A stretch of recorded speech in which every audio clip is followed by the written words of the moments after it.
করে সমস্ত আলেম উলামাদেরকে আল্লাহ সাতপন্থীদের হাত থেকে, এই জালেমদের হাত থেকে মাজলুম আলেমদেরকে রক্ষা করুন।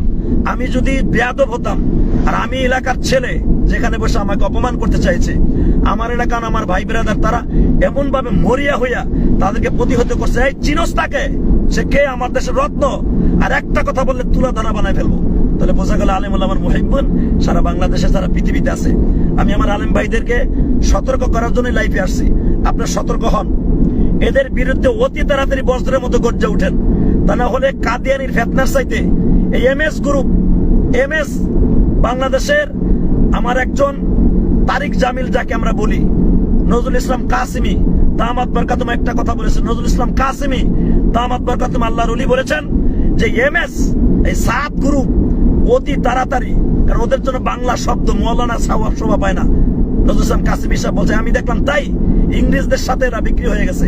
তাহলে একজন আলেমের উপর এইভাবে অতর্কিত ভাবে, আমি তাকে চিনি না জানি না, এভাবে আমার পরে হামলা।